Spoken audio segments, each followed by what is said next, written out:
बिस्मिल्लाहिर्रहमानिर्रहीम। अस्सलाम वालेकुम। A1 टीवी के साथ मैं हूं अदील मुमताज। शामिल करेंगे न्यूट्रल लाइन। खैबर पख्तूनख्वा के दो बड़ों में तलखी लफ्जी जंग से आगे बढ़ गई। खैबर पख्तूनख्वा हाउस इस्लामाबाद में गवर्नर के लिए मुख्तस बलाग खत्म। गवर्नर के इस्लामाबाद में कई घर हैं, रिहाइश का मसला नहीं। बैरिस्टर सैफ ने कहा है कि गवर्नर फिलहाल सिंध हाउस में क़याम का बंदोबस्त करें। चीफ जस्टिस ने कहा है कि महकमा तालीम में बैठे अफसरान मक्खियां मार रही हैं। मुनज़्ज़म तरीके से मुल्क का मुस्तकबिल तबाह किया जा रहा है। हुकूमत स्कूल तबाह करने वालों से मुज़ाकरात करती है। गालम गलोच के एदादो शुमार हूं तो पाकिस्तान पहले नंबर पर आए। पाकिस्तान के खर्चे उधार पर चल रहे हैं।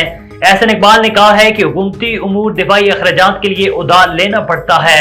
आधी आबादी बिजली के बिल नहीं देती, लोग टैक्स देने को जुर्म समझते हैं। पाकिस्तान को नेशनल इकोनॉमिक चार्टर की जरूरत है। पगड़ियां उछालकर सस्ती शोहरत हासिल की जाती है। अज़मा बुखारी ने कहा है कि मुल्क में हद तक इज्जत के नए कानून की जरूरत है। हद तक इज्जत का नया कानून सोशल मीडिया पर भी लागू होगा।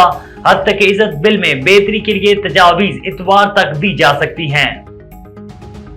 और कौमी असम्बली में वज़रा की अदम मौजूदगी पर हनीफ अब्बासी बरस पड़े। हम कहते हैं कि पार्लियामेंट सुप्रीम कोर्ट है, वज़रा क्यों नहीं आते। योम में शहीद मेजर बाबर के लिए ऐवान में फातेह खानी।